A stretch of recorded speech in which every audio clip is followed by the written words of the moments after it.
Welcome to the 21st century in ambulance design. Crestline Coach brings you the future today with the introduction of the New Era XC mid-size Type 3 aerodynamic ambulance. An exhaustive 2-year university research project is the basis for your new ambulance that features the latest in innovative construction techniques and materials. A rigorous testing schedule ensures that emergency personnel and patients alike can interact in the safest environment possible. Given the many unique design features present in the New Era XC, this video has been developed by British Columbia Ambulance and Crestline to educate both the ambulance user and maintenance personnel. However, for greater detail, Crestline strongly suggests that all users read and thoroughly understand the comprehensive vehicle manuals supplied by both Crestline and the original equipment manufacturer for the chassis. This video and the accompanying vehicle manuals will introduce you to many maintenance and repair tips. However, these should be thought of as a general guideline only and are not intended to supersede any preventative maintenance or vehicle servicing programs already established for your ambulance service. Let's get started. This video has been sectioned according to the following format. Section 1, Exterior Introduction. Section 2, Interior Introduction. Section 3, General Maintenance and Repair Tips. Section 4, Electrical System Orientation and Maintenance.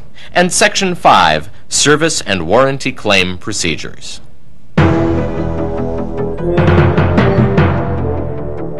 The most striking feature of your new ambulance is the curvature of the leading edges of the modular box.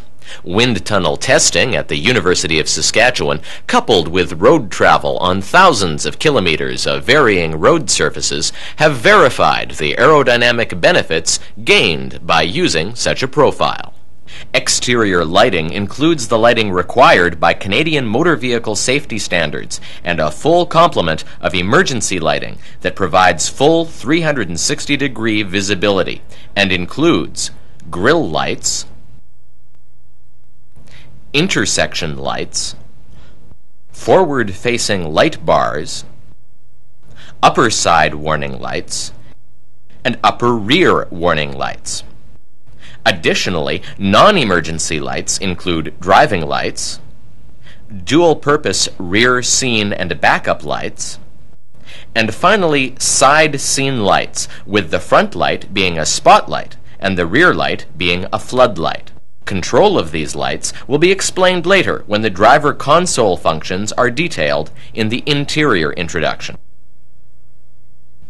The side and rear entry-exit doors are designed to be opened and closed with minimal effort. If the doors are to be opened for extended periods, you may consider turning off the interior lights by pulling out this override switch. This is particularly considerate when a stable patient has been loaded into the ambulance and isn't immediately being transported. Also, there is an override switch for the rear scene backup lights. Once again, if the doors are to be opened for an extended period, turn these lights off. In the event that the rear door grabber becomes inoperative or ineffective due to wind or road angle, use the installed safety tarp straps to secure the door in the open position. The exterior of your ambulance features 2 compartments. The side compartment or electrical control center is the primary location for all installed electrical components relating to the ambulance conversion. The lower section houses the 2 deep cycle ambulance conversion batteries. Note the location of the 5-pound fire extinguisher, the tire changing equipment, and the tachograph. The electrical components in this compartment will be covered in detail during the electrical orientation section of this video. The rear compartment on the left side of the modular is designated for long equipment storage. The unique clamshell door provides maximum access to the equipment that can be stored here. There is sufficient room for the storage of 2 backboards complete with belts, a clamshell stretcher, portable stretcher, ropes, sandbags, and other miscellaneous equipment. Finally, on the exterior of the vehicle, you'll find the patient compartment air intake and exhaust vents, 110-volt AC shoreline, conveniently located entry assist handles, and finally, the standard complement of all-weather running boards and rear step bumper.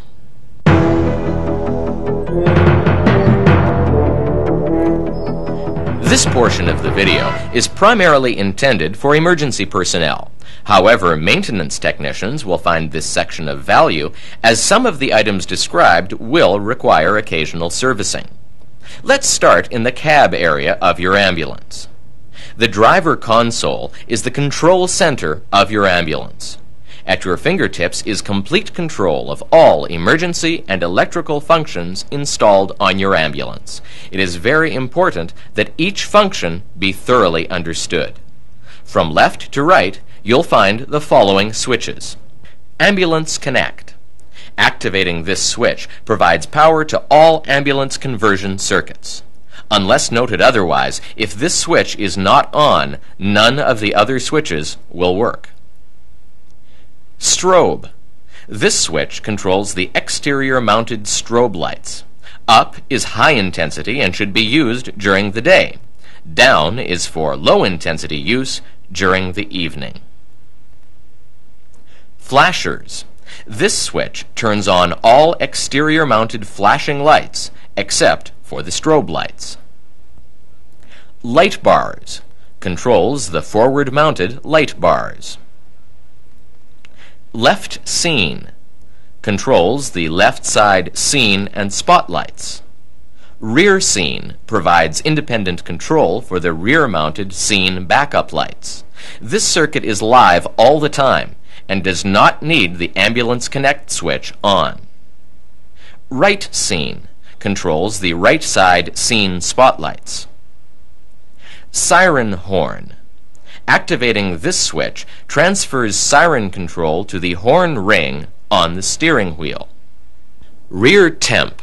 This switch will turn on the rear temperature control, thereby limiting travel to the rear of the ambulance while responding to a call. Backup. By turning this switch on, the backup alarm will be momentarily disabled. This feature allows you to dock the ambulance without the alarm sounding. You will have approximately 30 seconds during which the gear shift can be moved in and out of reverse. After 30 seconds, the backup alarm will reset.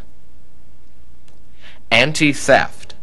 Activating this switch allows you to remove the keys from the ignition and walk away with the vehicle running. Exterior lights. Control of the exterior mounted driving lights is possible with this switch, only if the headlights are on high beam. Interior lights. Need to turn on the patient compartment lights? Use this switch. Spare. This switch has been provided for future additions to your ambulance. Refer to the Crestline Owner's Manual for electrical schematics. Sure Start. In the event the chassis batteries are dead, activating this momentary switch ties the conversion batteries into the starting circuit.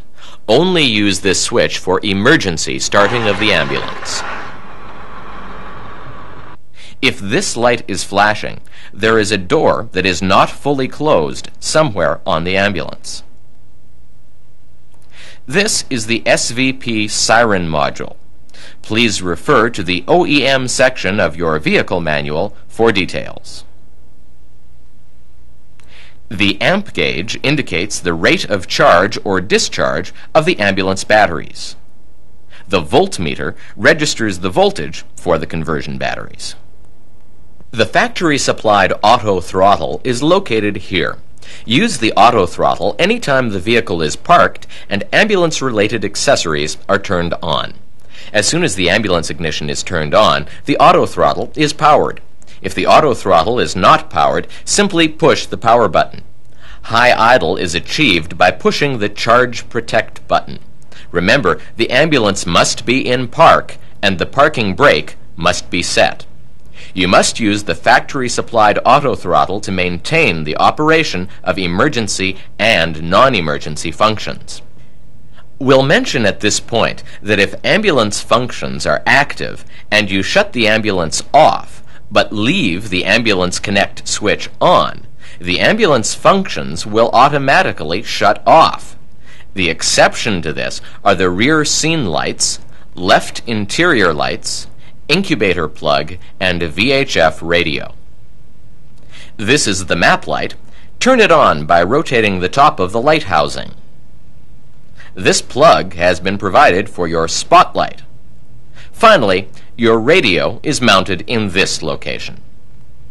Other equipment in the cab area includes the interior fire extinguisher, flare case, and radio terminal strip, which are located behind the driver's seat. The clipboard and form holders located behind the passenger seat. You should store the Crestline supplied vehicle manual in this location. The final item to mention in the cab is the design of the ultra-recessed bulkhead. This translates to safety and comfort, and, if approved, can be used for additional storage. Now let's move to the patient compartment. On the left side is the standard cabinet configuration. Note the location of the assist straps, the medical equipment rail for IV pumps, and the overhead grab bar. The cabinets are intended to carry items such as blankets, bandages, collars, etc. However, if it is necessary to store heavy equipment in the cabinets, ensure that the heaviest items are in the bottom of the cabinet. This cabinet has been designated for the storage of IV solutions and other temperature-sensitive equipment. A 110-volt duplex outlet is provided. This is the Medical Control Center, or MCC. Located in this area are the oxygen outlets and suction unit. Refer to your Crestline supplied manual for details concerning its operation and maintenance. The thermostat, which controls the activation of the fan of the currently selected environmental system. Refer to your Crestline manual for additional details. A reading light. And finally, the attendant console. The switches on your console include a high-low switch for the left and right cot lights, the suction switch, a high-low switch for the heater fan, air conditioning fan, air exhaust, and air intake fans, the reading light on-off switch, and a spare switch for future additions, the patient compartment speaker volume dial, and finally the cigarette lighter style 12-volt DC outlet and incubator plug.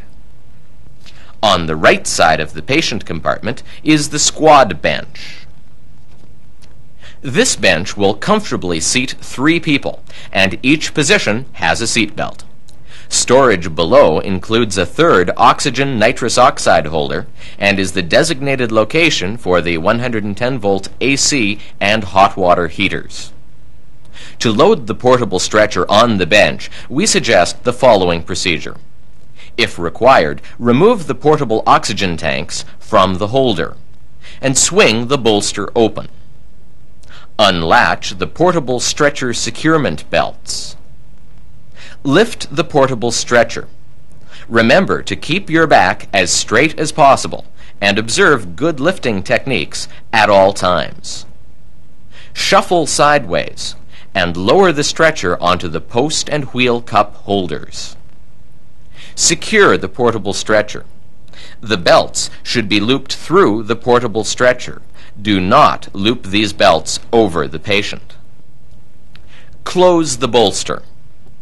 When not in use, the portable securement belts must be clipped to the front of the bench to prevent accidental opening of the squad lid in case of an accident. At the front of the patient compartment is the oxygen tank storage compartment. This bracket can accommodate the various M tank sizes in use today. At the left front of the oxygen compartment is the bulk storage compartment.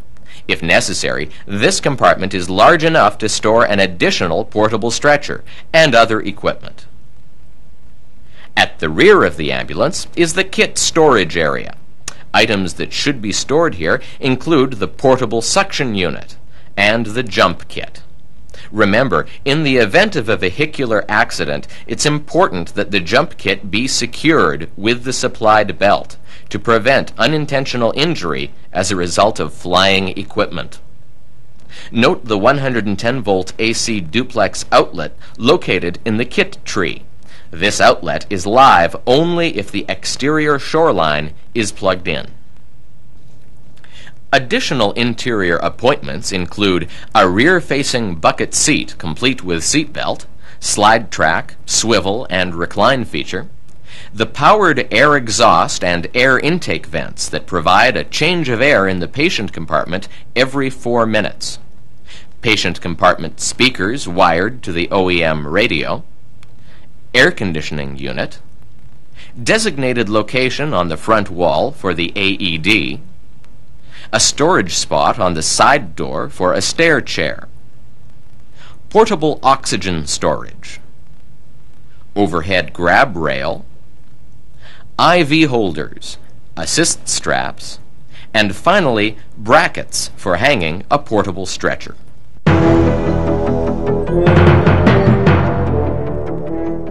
This section is intended to give you the information required to perform basic maintenance and servicing for the predominant conversion components. The exterior. The side and rear entry-exit doors and all compartment doors have been designed and tested in accordance with accepted industry standards and will provide years of trouble-free service. However, the latches should be periodically lubricated with a silicone spray, and the door striker can be adjusted as required to fix any door misalignment. The spare tire is located in an under-chassis tire carrier at the rear of the unit between the frame rails. To remove this tire, consult your Ford owner's manual, as this is the same carrier provided by Ford for its van chassis. As noted earlier, the tire changing equipment is stored in the exterior electrical control center compartment. If you need to jack up the New Era XC, see the chassis owner's manual instruction sheet. Crestline suggests that when jacking up the rear of the unit, the jack be situated in such a way that the jack handle is at the side of the unit rather than the rear. Following this procedure will ensure you are not under the ambulance during the jacking procedure. For towing procedures, your chassis owner's manual contains explicit information, and the recommendations should be followed to prevent unintentional damage. The interior. For general cleaning of the interior, please use a mild soap solution diluted in warm water. For removing stubborn scuff marks on the flooring, use a soft eraser. Each cabinet has been provided with 3 adjustable shelves that can be easily moved to maximize equipment storage.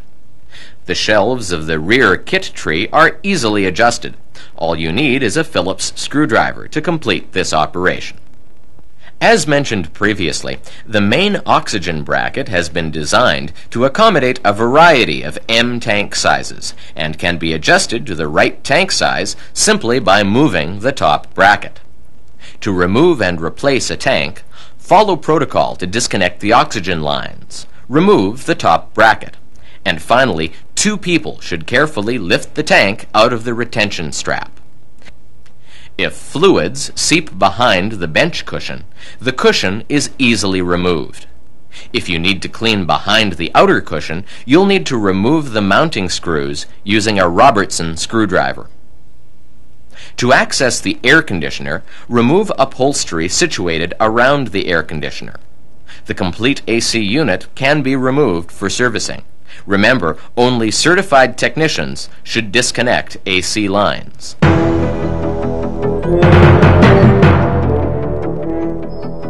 To ensure long life and safety, your new ambulance must be maintained as per the BC Ambulance Fleet Operations Bulletin and Preventative Maintenance Program. The electrical system is, without question, the most important operational aspect of your new ambulance.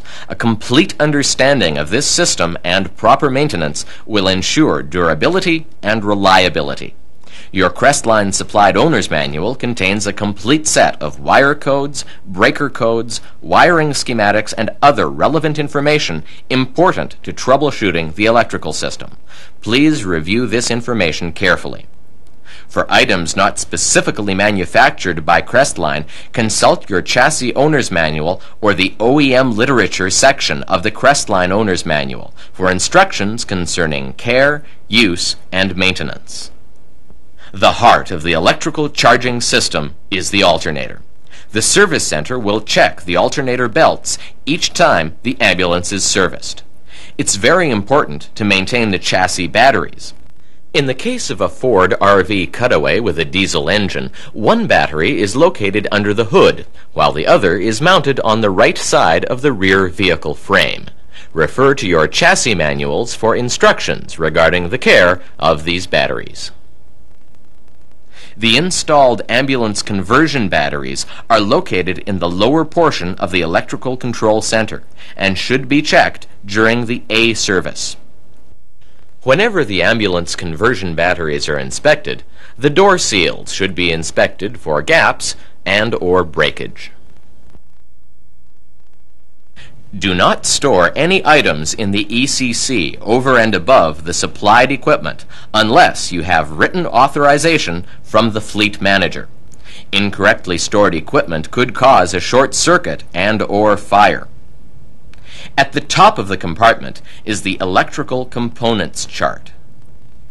Behind this cover, you'll find the following major components: main connectors, MCC connectors, console connectors, under chassis connectors, delay relay, general relays, ground strip, flasher, breaker block, power disconnect switch, mega fuse, boost solenoids, intake and exhaust resistors, life support system breaker block, general fuse block, life support system solenoid, siren module, strobe pack, the isolator used to electrically isolate the chassis batteries from the conversion batteries, the suction pump, and finally the 110-volt breaker box.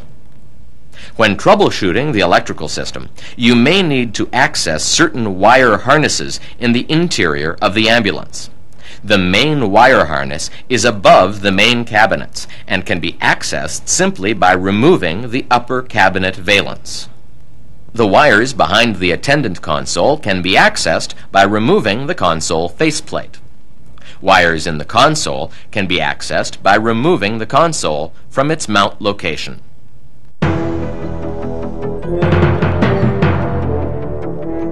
Your new ambulance has been designed to provide you trouble-free service. On occasion, however, you'll need to contact someone at Crestline for some friendly advice or to submit a warranty claim. If a warranty claim is required, please contact Fleet Operations and they will direct you accordingly. When contacting Crestline, the following information will be required: an itemized list of any work or repairs required, including a dollar estimate, who was contacted about the repairs and their phone number, the date on which the problem occurred, the mileage of the ambulance, the chassis serial number, if applicable, the Crestline unit number, and finally, the unit number assigned to your ambulance by Fleet Operations. If you have questions or concerns not addressed by this orientation, please consult your Crestline supplied vehicle manual. If you still have questions, please contact BC Ambulance Fleet Operations or contact the Crestline Ambulance Sales Department. They can be reached by mail at Crestline, 802 57th Street East, Saskatoon, Saskatchewan, S7K 5Z1.